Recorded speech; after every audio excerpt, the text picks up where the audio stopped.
반갑습니다. 심리학당입니다. 행복하시죠? 네, 꼭 행복하셔야 됩니다. 금요일에는 사랑 이야기를 합니다. 그때 오늘 주제는 며칠 전에 고등학생인 딸이 저에게 물어본 질문이 생각이 나서 오늘 이야기의 주제로 잡아봤습니다. 네, 고인이 된 여배우와 또 성인인 남자 배우가 사랑을 한 것 같다. 미성년자 때 뭐 이렇게 물어보면서 그게 가능한 것인가 라는 이야기를 했어요. 자, 일반적으로 그냥 그 고인이 된 분을 또 언급을 한다는 것은 도덕적으로도 옳지 않고 또 지금 살아서 활동을 하고 있는 남자 배우에게도 별로 좋을 것 같지는 않아요. 그리고 또 심리학을 다루는 입장에서 무슨 이슈 채널도 아니고 계속 이런 식으로 이야기를 하는 건 옳지 않은 것 같아서 그것에 대한 근본적인 이야기를 오늘은 좀 해보려고 합니다. 오늘 주제는요, 그래서 성인 남성과 미성년 여아의 사랑인 로리타 증후군에 대해서 알아보도록 하겠습니다. 이 로리타 증후군은 사실은 인류의 어떤 기본적인 속성, 어떤 문화적인 원형에도 충분히 녹아져 있습니다. 그런데 이것이 우리에게 많이 대중화된 사건이 있었죠. 그것은 1955년 로리타라는 소설이 발표되면서부터 알려지게 됐습니다. 네, 블라디미르 나보코프, 네, 이 사람이 쓴 책입니다. 12세 소녀 로리타와 또 중년 남성인 험버트의 어떤 사랑 이야기, 관계, 뭐 이런 거였습니다. 그래서 대단히 논란이 엄청나게 일었던 그런 작품이죠. 그래서 미성년자를 성적 상품화한다 이래가지고 난리가 났었습니다.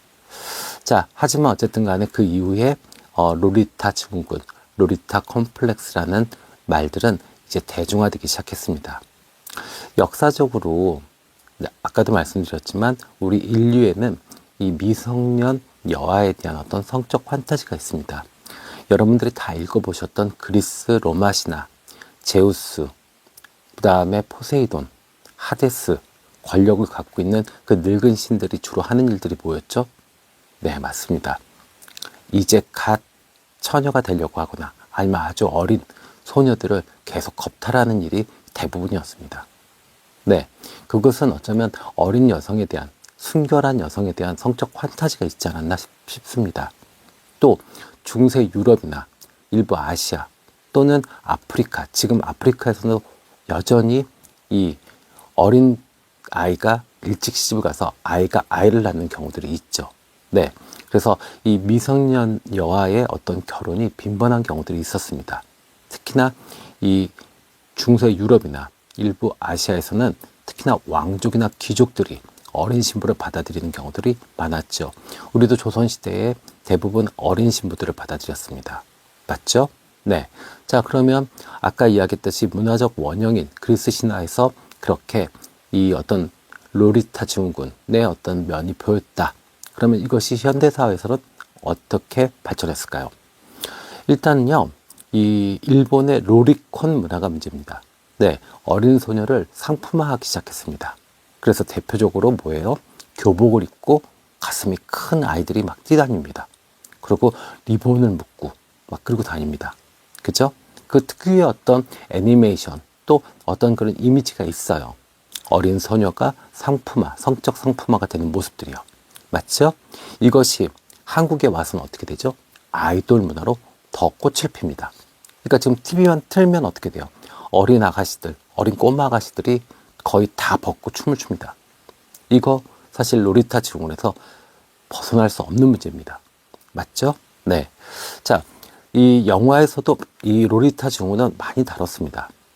1962년 스탠리 큐브릭 감독이 이 로리타, 소설 로리타를 원작으로 영화를 찍었고요. 또 다시 에이드 라인 감독은 1977년 로리타라는 영화를 다시 리메이크를 했습니다.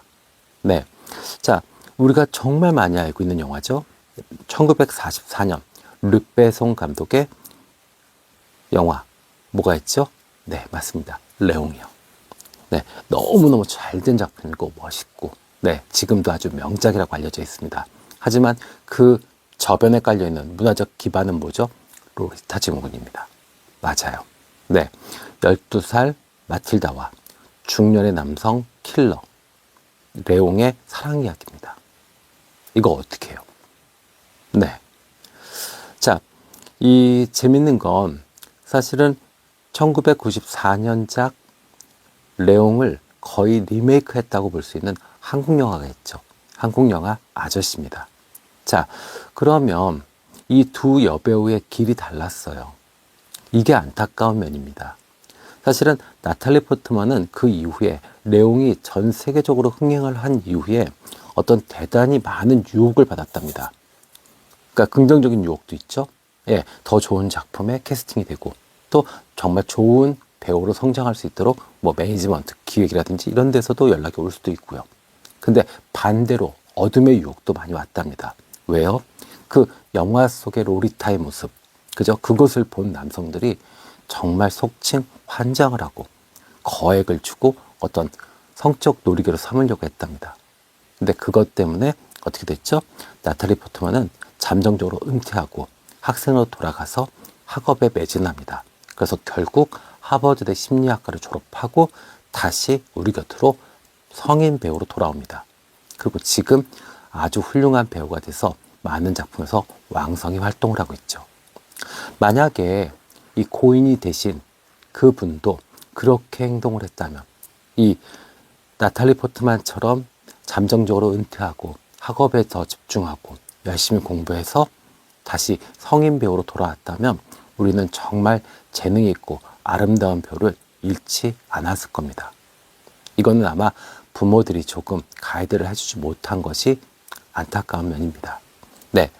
자, 그럼 우리 이 로리타 증후군이 생기는, 그러면 각각에서 한번 찾아보자고요. 남성의 심리는 왜 이럴까요? 자, 아까 이야기했지만 어떤 문화적 원형에서 기본적인 속성이 있다. 그러면 그것이 당연할 수는 없잖아요. 그죠? 지금 현재 상황에서 이거는 대단히 큰 범죄입니다. 맞죠? 자, 그러면 왜 이런 일들이 벌어지냐면 기본적으로 이런 남성들은 통제 욕구와 권력의 불균형을 즐깁니다. 네. 그러니까 일부 남성들은 또래의 성인 여성보다 이 미성년의 여아들이 훨씬 더 통제하기 쉽다라고 착각을 해요. 그리고 미성년자들이 순종적이고 또 순수하다라는 편견 속에서 이 그녀들을 자기 마음대로 하고 싶어 합니다. 그리고 또 권력이 분명히 불균형돼 있죠. 그렇죠? 그렇다면 이 관계에서도 우월감을 자기가 가질 수 있겠죠. 그래서 우월감을 추구하려고 하는 그런 성향이 있는 겁니다. 근데 실제로 저도 딸을 키우지만 딸 만만치 않습니다. 오히려 맑게 알아듣고 네, 성인이 된 사람과 사랑을 해도 힘든데 아우 뭐 우리 딸하고 사랑을 한다고요? 아유 저는 못할 것 같은데 이런 습성을 갖고 계신 분들이 있습니다. 그럼 이런 분들은 과연 또 성격적 특성이 뭐가 있을까요? 두 번째 특성은요.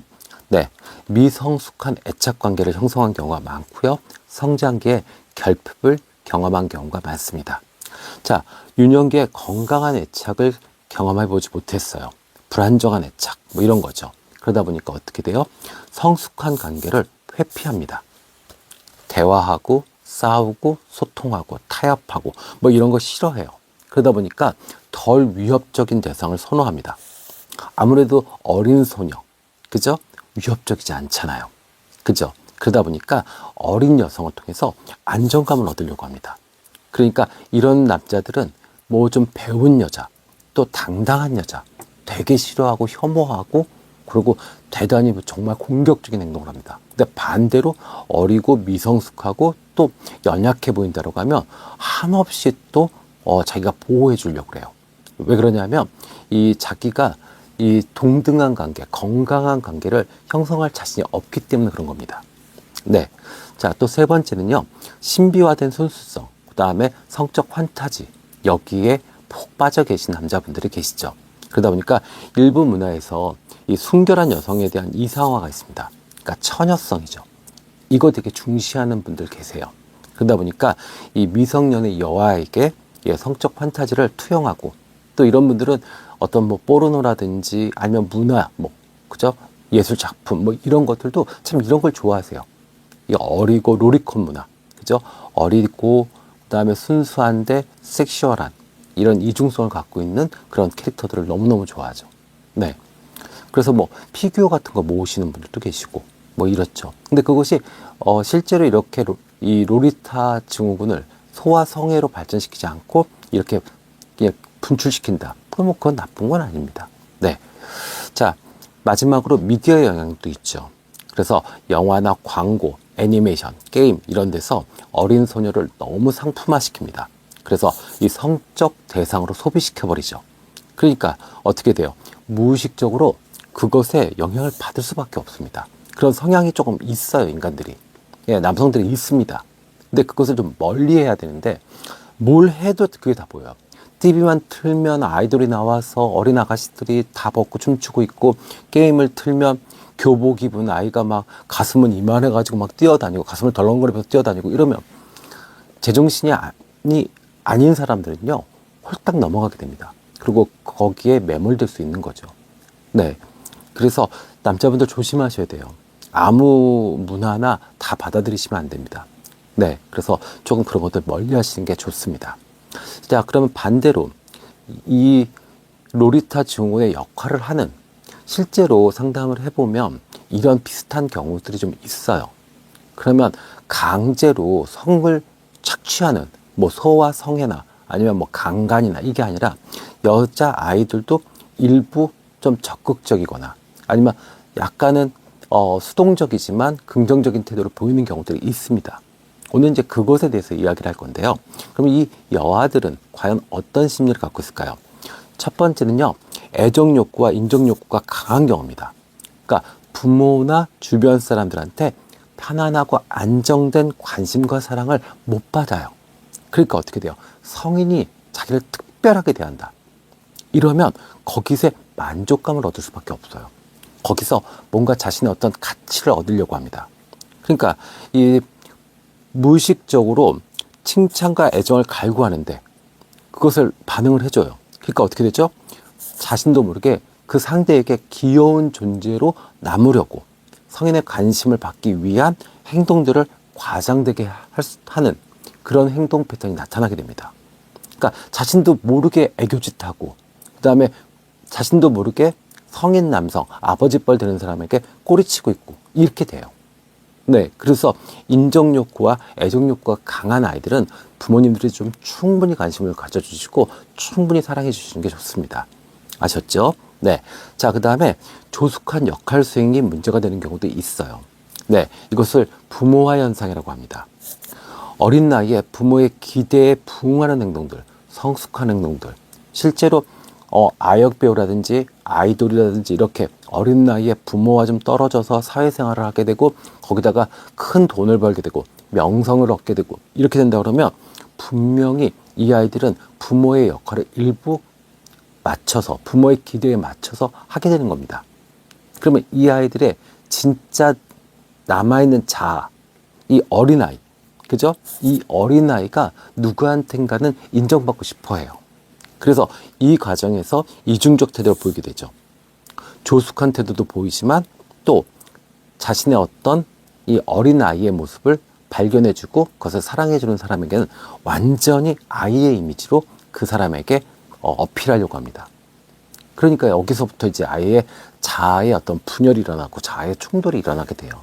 그죠? 그래서 부모들이 너무 아이들을 빨리 사회적으로 성공시키려고 조숙한 태도라든지 아니면 빨리 경쟁해서 성공시키려고 사회에 빨리 내보내는 거, 이런 거 정말 지양하셔야 됩니다. 아셨죠? 네. 자, 자아 정체성의 혼란을 겪는 경우에 이렇게 로리타 증후군에 빠질 수 있습니다. 네. 자, 자신의 상을 형성하는 과정이죠. 사춘기. 그리고 성장하는 과정이 그렇습니다. 근데 타인에 의해서 자신의 가치를 확인하고 싶어 하는 경향들이 이때는 있어요. 그러다 보니까 또래 집단의 평가에 좌지우지되는 경우가 많죠. 친구가 조금만 뭘 하면 뭐 조금 이상한 얘기를 했다. 그러면 와가지고 밤새 잠을 못 자고, 어디야 너 코가 좀 못생긴 것 같아. 그러면 밤새 코만 만지고 있어요. 그리고 아침에 일어나면 이렇게 코, 뭐 집게 같은 걸 이렇게 찝고 있고, 뭐 이런 경우들이 있잖아요. 그죠? 네, 그래서 이렇게 누군가가 이 자신의 모습을 귀엽다, 너 지금 너무 예뻐, 너무 아이 같다, 이렇게 피드백을 해주게 되면 어떻게 되냐면 이 성인 여성이 되는 것에 대해서 두려움을 갖습니다. 그리고 성인 남자의 사랑을 받기 위해서 이 특별한 존재로 남기 위해서 더욱더 어린 행동을 하게 돼요. 그렇기 때문에 요 시기에는 가급적 성인 남성들의 접촉을 조금 줄여주시는 게 좋습니다. 네, 조금 피해야 돼요. 아셨죠? 네. 자, 그 다음에 네 번째는요, 자기애적 성향이 강한 친구들이 이렇게 로리타 증후군에 빠질 수 있답니다. 자, 어린 소녀로 보이는 것에 있어서 즐겁고 귀엽고 보호해주고 싶은 이미지를 만들어요. 네. 그러면 어떻게 되죠? 이 과정에서 자신은 특별하다고 생각합니다. 맞죠? 그리고 타인의 시선을 받게 되고요. 그러다 보니까 이런 상황에서 자신의 가치를 확인하는 과정이 강화됩니다. 그럼 어떻게 돼요? 결국 계속 귀여운 이미지로 자신을 포장하고 자신을 계속 발전시킵니다. 그러니까 진짜 어른이 되는 것은 두려워하게 되고 계속 교복 입고 그 다음에 계속 또 자기를 어리게 봐줄 수 있는 늙은 남자, 나이 많은 중년의 남자를 사랑하게 되고 이렇게 되는 것이 반복되고 강화될 수 있는 거죠. 네. 자, 그러면 이제 환경적인 요인 좀 볼까요? 환경적인 요인은요, 일단 부모의 영향이 가장 큽니다. 그래서 아이에게 아까 이야기했지만 조숙한 행동, 그 다음에 사회에 빨리 내보내고 어떤 경쟁에서 이기는 것, 이런 것을 강조했을 때, 이럴 때 아이는 자신의 어떤 순수한 내면, 아이다운 면을 발견해주고 인정해주는 사람에게 폭 빠질 수밖에 없습니다. 이렇게 되면 이제 로리타 증후군이 시작될 수 있습니다. 그래서 이거 안 좋습니다. 아셨죠? 또 부모님이 반대로 너무 귀엽다, 어리고 예쁘고 뭐 이런 이미지를 계속 강조합니다. 그러면 어떻게 되죠? 이 아이는요, 귀엽고 어리고 예쁘고 이런 것이 사랑받는 기준이구나라고 착각을 해요. 그러면 어떻게 돼요? 무의식적으로 그런 행동만 반복하게 됩니다. 그리고 또 이런 경우에는 어떻게 되죠? 동생이 있거나 이러면 또 대단히 질투도 많이 하게 되고, 네, 또 아이와 경쟁하게 되고, 그리고 퇴행적 행동을 보이게 되죠. 발전하는 것이 아니라 계속 어린 행동만 하게 됩니다. 네. 자, 또 미디어와 사회에도 문제가 있죠. 그죠? 로리콘 문화, 아이돌 문화, 그죠? 영화, 드라마 이런 데서 미성년 여아를 성적 이미지로 소비시켜버리는, 네, 이런 것들이 실제로 계속 노출되면 남성들도 문제지만, 남성들도 성적 판타지를 갖고 이상한 상상을 하게 되는 것도 문제지만, 여자 아이들도 저것이 당연하구나, 저것이 사랑받는 조건이구나라고 착각을 하게 돼요. 그러면 문제가 커집니다. 그죠? 그래서 자신도 모르게 그런 행동들을 따라하게 되고, 또 어떤 행동적 기준, 미적 기준을 거기에 맞추게 됩니다. 그러면 이거 문제가 심각해지죠. 자, 또 또래 관계에서도 역할 수행을 할 때 문제가 되기도 합니다. 또래에 비해서 어때요? 조금 귀엽거나 좀 작거나 이랬을 때 친구들이 너 너무 귀여운 것 같아, 너 너무 예쁜 것 같아, 뭐 이렇게 이야기를 해줘요. 그럼 어떻게 되죠? 이 아이는 성숙한 것에 대한 것보다는 귀엽고 예쁘고 어리고 뭐 이런 것에 더 집중을 하게 돼요. 왜요? 사회적으로 그것이 반응이 더 좋았으니까요. 그래서 정말로 성숙한 모습, 자신이 어떤 성장하는 모습을 받아들이지 못하고 내적으로 이렇게 딱, 외적으로 이렇게 딱 루리타로 머무르는 그런 경향성이 높아진다라고 알려져 있습니다. 자, 그러면 이 심리적인, 그죠? 네.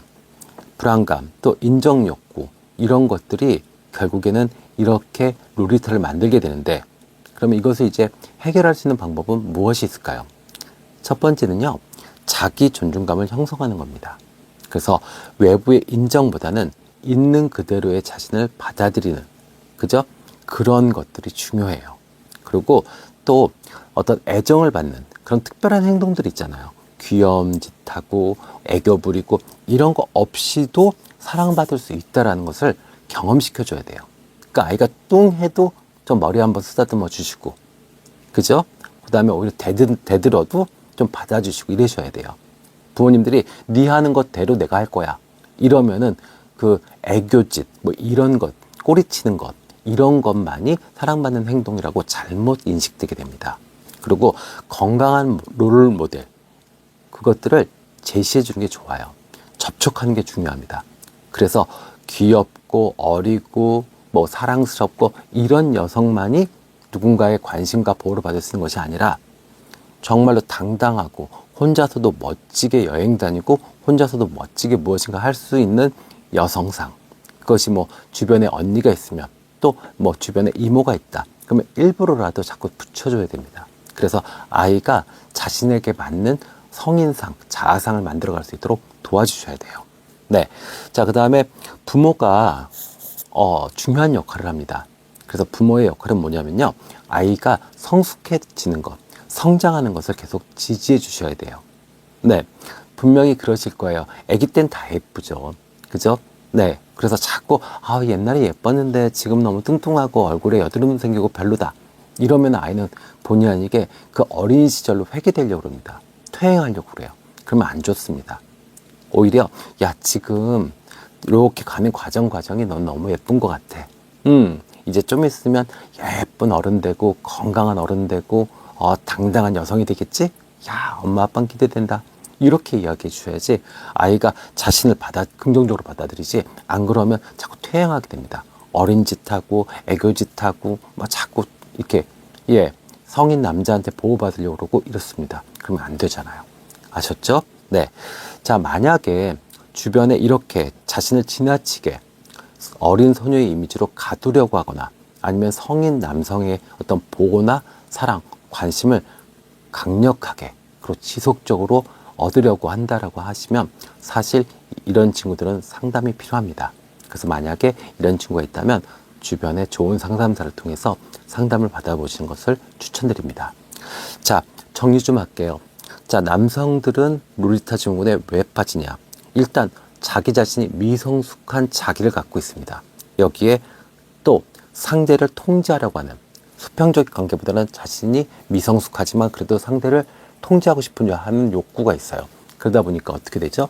자기보다 약한 존재를 선택할 수밖에 없죠. 거기다가 더 큰 문제는 미디어가 만들고 예술이 만든 이 미성년 여아에 대한 성적 판타지를 통해서 이렇게 로리타가 만들어집니다. 그러면 이거는 범죄 행위가 됩니다. 그래서 절대로 이런 행동을 하시면 안 됩니다. 자, 그러면 이 로리타 증후군에서 로리타 역할을 하는 이 여아의 심리는 어떻게 될까요? 일단 개인적인 성향은 있죠. 인정 욕구와 애정 욕구가 채워지지 않았을 때 그럴 수 있다. 그 다음에 가정 환경에서의 어떤 역할이 부모와 현상. 그러니까 너무 빠르게 조숙한 행동을 하고 너무 빠르게 사회의 어떤 경쟁에 뛰어들었을 때 진짜 아이의 모습을 누군가 인정해 준다면 그 대상에게 사랑에 빠질 수 있다. 맞죠? 또 미디어의 영향도 받는다. 그래서 이렇게 어리고 예쁘고 귀엽고 이런 대상이 성적 상품화가 되고 이런 대상이 인기가 많고 사랑을 받을 수 있는 거구나 라고 잠재적으로 무의식적으로 받아들이게 되면 이렇게 일탈 행위를 하게 됩니다. 자, 똑같이 사랑을 했다고 칩시다. 로리타 증후군에 의해서. 그러면 남성은 범죄를 저지르는 거고요. 여성은 여아는 일탈 행위를 저지른 겁니다. 그러니까 분명히 문제가 충분히 있지만 남성분들 쪽에 훨씬 더 죄가 많으니까 이런 행동은 절대로 하시면 안 됩니다. 아셨죠? 네. 오늘은 저도 아이를 키우고 있는 부모 입장에서 아이의 질문에 대한 대답으로서의 영상을 한번 제작해 봤습니다. 네. 주말 잘 보내시고요. 다음 주에 뵙겠습니다. 지금까지 함께 해주셔서 감사합니다. 심리학당이었습니다.